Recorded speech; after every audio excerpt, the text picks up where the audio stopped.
ನಮಸ್ತೆ. ಸೋಮವಾರದ mini blog. ಅಡುಗೆ ಏನಪ್ಪ ಮಾಡೋಣ ಅಂದ್ಕೊಂಡೆ, ಅಷ್ಟರಲ್ಲಿ ಅಮ್ಮ ಉಪ್ಸಾರು ಮಾಡು ಅಂತು. ಹಾಗಾಗಿ ಸೊಪ್ಪು ಉಪ್ಸಾರು ಮಾಡೋಣ ಅಂತೇಳಿ ಮೊದಲು ಹುಳ್ಳಿಕಾಳನ್ನ ಚೆನ್ನಾಗಿ ಹುರ್ಕೊಳ್ಳೋಣ ಅಂತ ಹುರ್ಕೊಂಡಾದಮೇಲೆ ಒಂದೆರಡು ವಿಸಲ್ಗಿಟ್ಟೆ. ಹಾಗೆ ಪಕ್ಕದಲ್ಲಿ ಖಾರನೂ ಕೂಡ ರುಬ್ಬಿ ಇಟ್ಕೊಂಡೆ. ಖಾರ ಮಾತ್ರ ತುಂಬ ಚೆನ್ನಾಗಿ ಟೇಸ್ಟಿಯಾಗಿತ್ತು.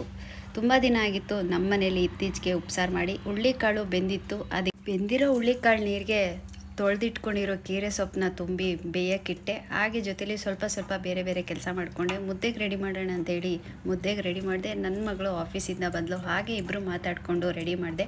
ಹುಳ್ಳಿಕಾಳು ಬೆಂದಿತ್ತು, ಸೊಪ್ಪು ಕೂಡ ಬೆಂದಿತ್ತು. ಹಾಗಾಗಿ ಅದನ್ನು ಸಪ್ರೇಟ್ ಮಾಡಿಕೊಂಡು ಒಗ್ಗರಣೆ ಅಂತೂ ಮಾಡಲ್ಲ.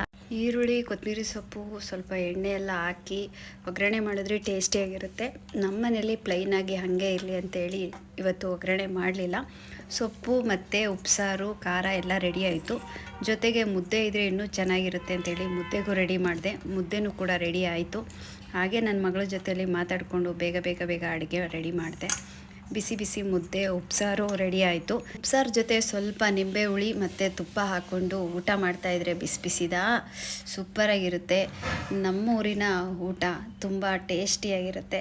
ಹಾಗಾಗಿ ನಾವು ಅವಾಗವಾಗ ಉಪ್ಸಾರು ಮುದ್ದೆ ಅಂದರೆ ಮಾಡ್ತಾನೆ ಇರ್ತೀವಿ. ಕೆಲವ್ರಿಗೆ ಇದು ಒಂಥರ ಬೋರಿಂಗ್ ಊಟ ಅನಿಸುತ್ತೆ. ನಮಗಂತೂ ಇದು ಅಮೃತ ಇದ್ದಾಗೆ.